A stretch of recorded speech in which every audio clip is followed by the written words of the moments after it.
Okay जी, बिस्मिल्लाहिर्रहमानिर्रहीम। हमारी जो स्क्वाड है वो आपके सामने अनाउंस करना था, तो शुरू करते हैं। ओके जी, Salman Ali Agha captain, Abrar Ahmed, Babar Azam, again okay. The team is Agha Salman Ali captain, Abrar Ahmed, Babar Azam, Faheem Ashraf, Fakhar Zaman, Khawaja Mohammad Nafay, Mohammad Nawaz, Mohammad Salman Mirza, Naseem Shah, Sahibzada Farhan, Saim Ayub, Shaheen Shah Afridi, Shadab Khan, Usman Khan and Usman Tariq. Thank you. भी रहे हैं और हाईएस्ट विकेट टेकर हैं, सब one of the best league in the world. तो क्या ऐसी वजह है कि क्या उनसे आपका एतमाद उठ चुका है, या उनके ऊपर जो लेबल सोशल मीडिया पे लगता है, आप लोगों ने भी उसके ऊपर वही लेबल लगा दिया है कि वो डेथ ओवर में आकर हमें सिर्फ हरवाता है, जितवाता नहीं है? नहीं, देखिए, हम उस तरह से नहीं सोचते। हम तो ये सोचते हैं कि आप किन कंडीशंस में खेल रहे हैं और वहाँ पे आपका जो कॉम्बिनेशन है वो बेहतर क्या हो सकता है। रऊफ़ काफ़ी अरसे से पाकिस्तान खेल रहे हैं, बट अभी अगर आप देखें तो रीसेंट पास में एक कॉम्बिनेशन जो है वो एक डिफरेंट डेवलप हो रहा है। सो आई थिंक कि कंडीशंस को देख के आप कहाँ पे श्रीलंका में ज़्यादा मैचेस हैं तो वहाँ पे आपकी बेस्ट जो कंपोजिशन है, बॉलिंग कंपोजिशन, वो क्या हो सकती है, उसको ज़हन में रखते हुए ये टीम बनाई है।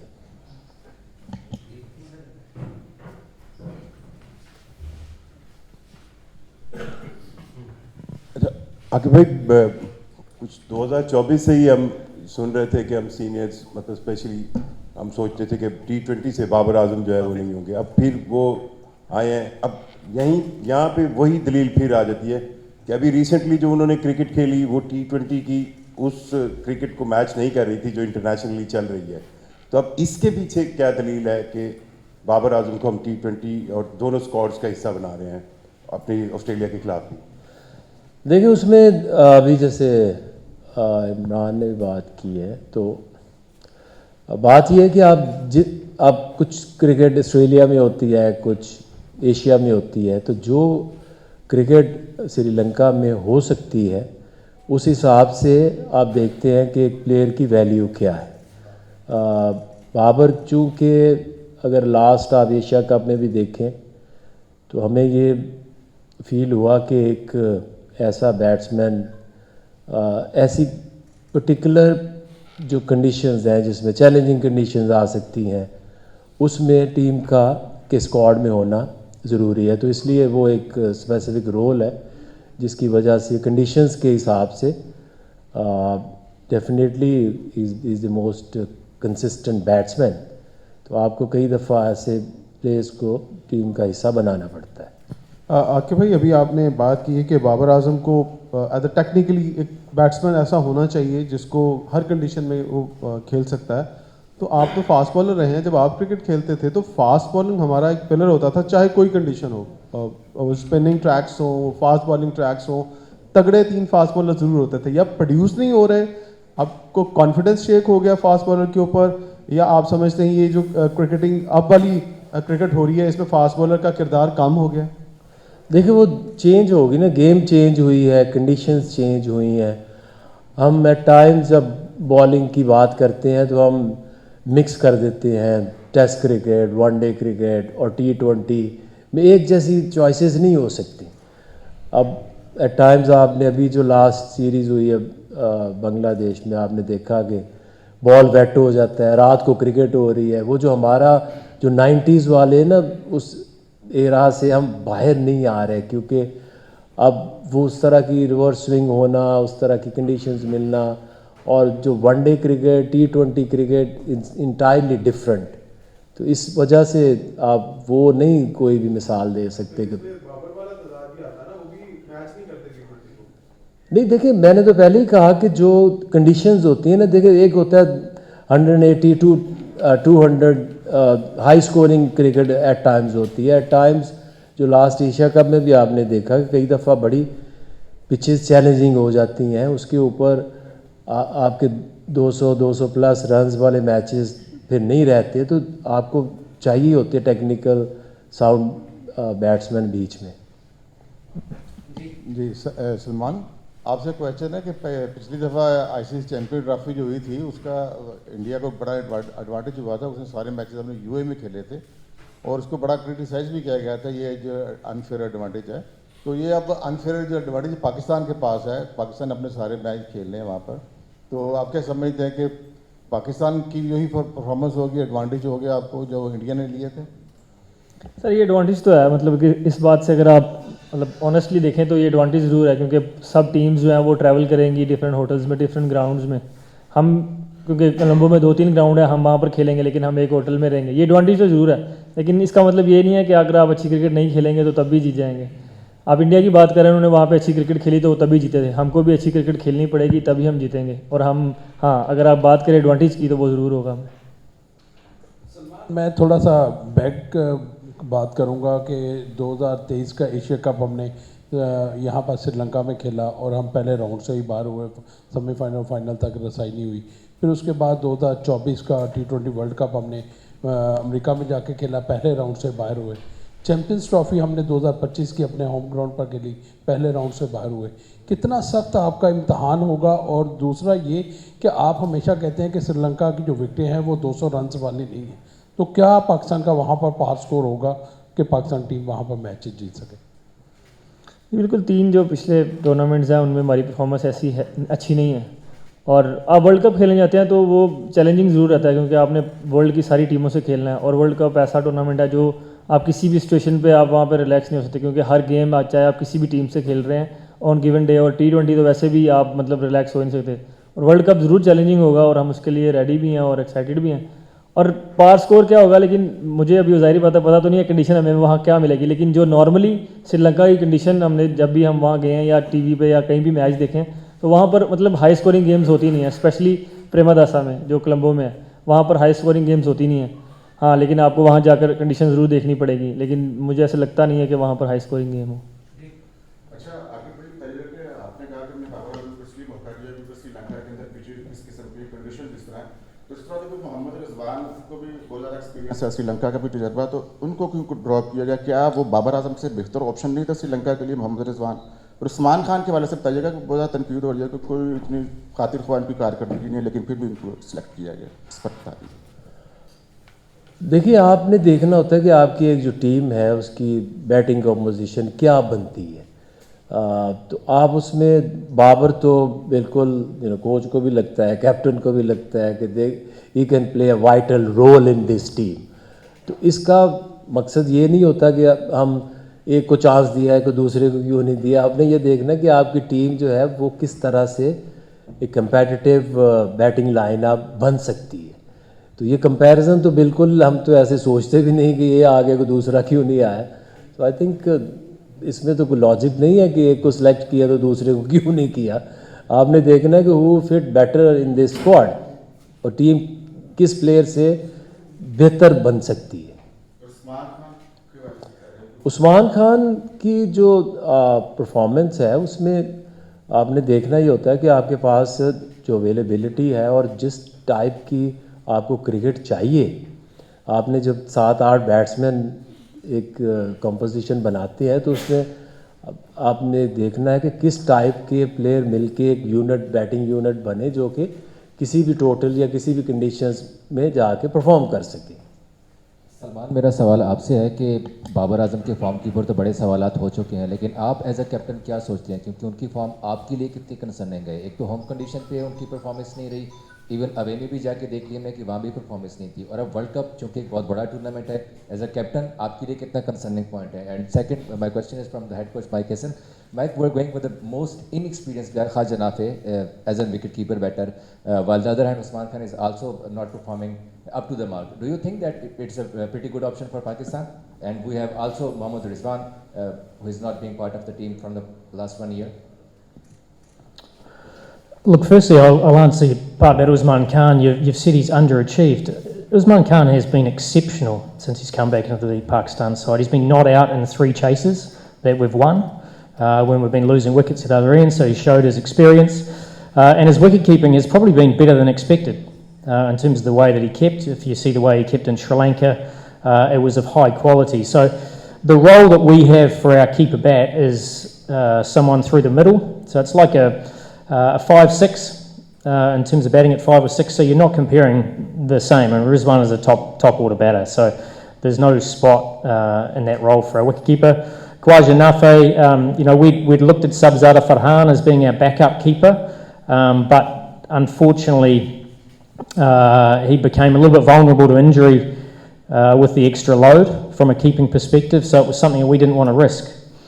Sabzada Farhan is a big player for us. The fact that we would put him in a difficult situation sort of forced our hand a little bit, and having somebody else in our squad who could keep, and that's where Khawaja Nafe came in as a power player through the middle and an option to keep if required. So very, very comfortable with the 2 keeping options we have, and Usman Khan has been, he's done a tough role. I mean, he's not going to get large scores in the role that he's batting, but the thing that I do ask is that they see the side through to victory, and he's done that on 3 occasions since he's been back.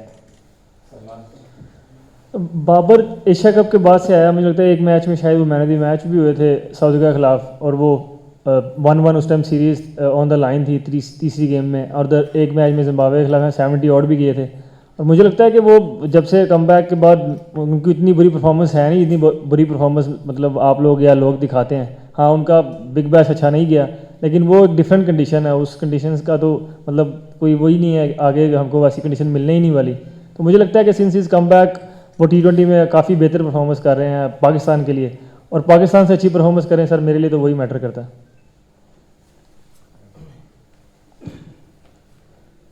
Salman भाई, सारी टीमों ने तकरीबन जो अपने players का numbers हैं वो वर्ल्ड कप के बिल्कुल करीब पहुंच चुके हैं, और वो हर एक को पता है। लेकिन हमारी टीम में हम देखा जाए तो बाबर आजम भी अब दोबारा से, उनका जो पिछली सीरीज़ में नहीं थे, आप वन डाउन खेल रहे थे, तो क्या आप वन डाउन खेलेंगे या बाबर आजम खेलेंगे? क्या हमारी स्ट्रेटजी है कि 2 प्लेयर्स लाइक आपको और बाबर आजम को एक जैसे प्लेयर समझा जाता है, तो क्या होगा हमारा जो बैटिंग प्लान है? और दूसरा ये कि श्रीलंका में पाकिस्तान का T20 में खासकर रिकॉर्ड बेहतर नहीं है, तो क्या कहें? सर पहले तो कोई भी प्लेयर जैसा नहीं है सर, हर प्लेयर का अपना अपना रोल है और अपने अपनी खेलने का तरीका है। मेरा अलग है, बाबर का अलग है, और मेरे ख्याल से सिर्फ जो टीम के ओपनर्स होते हैं उनका ही नंबर जो होता है वो सेट होता है। बाकी तो जो सिचुएशन आपको गिवन डे पे आती है उस तरह अपने यूज़ करने होते हैं अपने प्लेयर। सम टाइम आपको लेफ्ट हैंडर को पहले भेजना पड़ता है, या सम टाइम आपको पावर हिटर को पहले भेजना पड़ता है, क्योंकि जो मुझे लगता है T20 में ओपनर्स के अलावा आपको आइडिया ही नहीं है कि आपको कौन सी सिचुएशन मिलने वाली है। सम टाइम आपके ओपनर 10 ओवर खेल जाते हैं, तो उसके बाद तो फिर जाहिर बात है आपको दूसरे प्लेयर्स को देखना पड़ता है जो पावर हिटर्स हैं। तो मेरे ख्याल से नंबर्स मैटर नहीं करते। हाँ, रोल्स आपको पता होना चाहिए, और वो रोल्स हम सबको पता है कि हमें क्या रोल मिलेंगे और क्या रोल्स हैं हमारे। आखिर मेरा आपसे क्वेश्चन ये है कि यूँ महसूस हुआ है कि जैसे आप लोगों ने वर्ल्ड कप की टीम बनाने के लिए ना काफ़ी सोच विचार की है। अभी देखें ना, 31 की लास्ट डेट थी, और श्रीलंका से जब खिलाड़ी खेले हैं आपने मैच्योर उनमें देख लिए था किस खिलाड़ी को रखना है, किसको नहीं रखना। इसके बाद होम सीरीज़ हमारी आ रही थी इसकी ऑस्ट्रेलिया के खिलाफ, तो लग रहा है कि या तो आप होम सीरीज़ का एडवांटेज लेके टीम अनाउंस कर देते, या श्रीलंका से जैसे ही आप वापस आए थे तो टीम अनाउंस कर देते, ताकि खिलाड़ी बआसानी अपनी समझ पाते कि मैं टीम में हूँ कि नहीं। दूसरा ये है कि आपने सीनियर खिलाड़ी जो हैं उनको, सलमान जूनियर है, उनकी कप्तानी में आप उनको शामिल कर रहे हैं। आपको पता पाकिस्तान टीम का कल्चर क्या है, जिसका शिकार 12 बार आप भी हुए हैं। तो क्या आप समझते हैं कि ये अंडरस्टैंडिंग रहेगी बाबर की और सलमान की? जी रफीक साहब, काफ़ी आपने सवाल कर दिए हैं, लेकिन जो मुझे समझ आई उसमें यह कि एक तो आप ये कह रहे हैं कि टीम को अनाउंस आपने लेट किया, या और लेट कर देते तो एज़ पर जो रिक्वायरमेंट होती हैं वर्ल्ड कप की, उसके कोई नाम है आज 30th तक हमने नाम देने, तो 30th तक हम ये देखते हैं कि अब ये तो नहीं हो सकता कि लास्ट मोमेंट पे जो आखिरी मैच हुआ उसमें किसी की परफॉर्मेंस है तो वो इन हो जाएगा, कि किसी की परफॉर्मेंस नहीं है तो वो टीम से बाहर हो जाएगा। और ये वही टीम है, अगर आप देखें तो पिछले जो 3-4 सीरीज़ हुई हैं वो उसकी कंटिन्यूटी ऐसे नहीं है कि कोई वर्ल्ड कप के लिए कि हमको बहुत स्पेशल कोई डिफरेंट टीम बना रहे हैं। हाँ, ये ज़रूर एट टाइम्स देखा जाता है कि डिफरेंट कंडीशंस में डिफरेंट थोड़ी सी चॉइसेस आपकी बदल जाती हैं। और जहाँ तक बात है, एक चीज़ इन्होंने अभी बात की है कि बाकी टीमों सबका पता है कि कौन सा नंबर है, और पाकिस्तान के जो प्लेयर्स हैं इनका ये नहीं पता कि कौन सा नंबर है। हम बहुत ज़्यादा अभी भी T20 क्रिकेट को टेस्ट की तरह लेते हैं या वनडे की तरह लेते हैं। T20 is entirely different. अब अगर आपसे मैं किसी भी टीम का पूछ लूँ ना, तो मुझे नहीं पता, ये ना आगा कोई पता होगा कि बाकी श्रीलंका की कौन सी बैटिंग ऑर्डर है या इंडिया का कौन सा बैटिंग ऑर्डर है। सो आई थिंक ये थोड़ा सा हमें T20 क्रिकेट को डिफरेंट तरीके से सोचना भी पड़ेगा और देखना भी पड़ेगा। और आगा की जहाँ तक बात है, again Agha is like very senior player at the moment. पिछले 4-5 साल से ज़बरदस्त परफॉर्मेंसेस इसने पाकिस्तान के लिए दी हैं। सो आई डोंट थिंक कि किसी को कोई प्रॉब्लम है कि कौन कैप्टन है और मैं कैप्टन नहीं हूँ। बाबर भी कैप्टन रह चुके हैं, अब आगा सलमान है। सो मेरा नहीं ख्याल कि इस तरह से कोई सोच रहा है, और इस तरह से सोचना भी चाहिए। सलमान, लास्ट मैच में हमने देखा कि श्रीलंका के खिलाफ आपके अंदर एक AB डिविलियर आया हुआ था, जो फैंस कह रहे थे कि अचानक पता नहीं क्या हुआ। उसकी वजह बता दें क्या हुआ? आपकी गेम एकदम इन्हांस हो गई। दूसरा आकिब भाई, आपसे सवाल है, लास्ट 3 ICC टूर्नामेंट्स में हम ग्रुप स्टेजेस में एग्जिट हुए हैं, उसके बाद हमने देखा कोई जो है रिस्पॉन्सिबिलिटी टेक नहीं करता। तो अब आपने स्क्वाड का ऐलान किया ICC T20 वर्ल्ड कप के लिए, बतौर सिलेक्टर आप इसकी रिस्पॉन्सिबिलिटी लेते हैं? क्योंकि साबिक चीफ सिलेक्टर मीडिया में आके कह चुके हैं, जब हारे थे तो उनका कहना था कि ये पूरी टीम हारी है, पूरी सिलेक्शन कमेटी थी, अकेला मेरा फैसला नहीं था। तो आप बता दें, आप इस स्क्वाड को ऑन कर रहे हैं? पहले मैं ऑन कर लेता हूँ स्क्वाड। देखिए, अब एक टीम बनाती है और उसकी रिस्पॉन्सिबिलिटी अब मेरे पे भी उतनी है जितनी सबके ऊपर है, लेकिन अगर आप चाहते हैं तो सारी रिस्पॉन्सिबिलिटी इज माइन। लेकिन देखिए, हमारा मकसद क्या ये होता है कि मैं गलत साबित हो जाऊँ या कोई सही साबित हो जाए। जो पास्ट आपके जितने टूर्नामेंट हुए हैं वो पाकिस्तान अच्छा नहीं खेला, इसीलिए सेकंड स्टेज पे नहीं गया, और उसके इंडिकेटर्स हमेशा आपको नज़र आ रहे होते हैं। ये जो टीम है, ये जो स्क्वाड है, ये पिछले अगर आप जो आपकी प्रेजेंट परफॉर्मेंसेस, प्रीवियस परफॉर्मेंसेस होती हैं, उसी के बेस के ऊपर कोई आप बात करते हैं। सो आई थिंक जिस तरह के कॉम्बिनेशन चला रहे हैं ये coach and captain, I think इससे आपको भी होप तो है डेफिनेटली, और मुझे भी बहुत होप है कि ये टीम एक ऐसा नहीं है कि आपने right before the world cup कुछ एक्सपेरिमेंट कर रहे हैं। तो ये वही लोग हैं, जो बंच ऑफ प्लेयर्स जो खेलते आ रहे हैं और अच्छी परफॉर्मेंस दे रहे हैं। So I am very positive and I hope कि पाकिस्तान इस दफ़ा इस वर्ल्ड कप में अच्छा ही ना करे, ये वर्ल्ड कप भी जीते। यार AB डिविलियर तो पता नहीं, लेकिन उस वक्त गेम की रिक्वायरमेंट ही ये थी, मतलब हमको 12 ओवर में 160 चेस करना, और हमारा स्टार्ट उतना अच्छा नहीं हो सका था जितना हम चाहते थे। 7 ज़्यादा फ्रांस जल्दी आउट हो गए थे, और वो गेम की जो डिमांड है सर, हमको उस तरह खेलना ही खेलना है, और वो गेम की डिमांड उस टाइम पे यही थी कि पावर प्ले में जितना यूटिलाइज़ किया जा सके करना है, और AB डिविलियर नहीं, सलमान ले आ गई था सर साहब। Mike, your thoughts on Haris Rauf exclusion, and what about your opinion about Babar Azam? Has he improved enough when you last spoke, when you joined the Pakistan team after a long gap? Oh, look, I think firstly, when we decided to only take 3 seamers to Sri Lanka, there are obviously going to be some unlucky seamers. And I mean, Wasim Jr., Ahmed Danielle, and Haris Rauf are 3 that were certainly considered, but there's no spot, unfortunately. The 3 that are going, Shaheen Shah Afridi, Salman Mirza and Naseem Shah, can all bowl in all 3 phases of the game. which is really important when you're potentially only going to play 2 in Sri Lanka. So, you know, previous World Cups and previous thing, we've always taken an extra seamer because conditions have dictated that. Whereas, you know, in this situation, we haven't gone down that path. So we've only picked 3 frontline seamers with Fahim Ashraf as the all-rounder if we decide to play 3. So, yeah, so that was pretty straightforward, albeit some very good players missed out. In terms of Babar Azam, I mean, we see a very different role for Babar than you've seen in the BBL. We don't see him opening the batting. He hasn't opened the batting for us because the ability to attack the power play is very important. But Babar Azam has lots of other skills to offer us. And I think when we talked about bringing Babar back into the T20 side, it was to complement the other players that we have. And I think he certainly has the skill to control the middle overs if required, and then to feed the strike to certain players.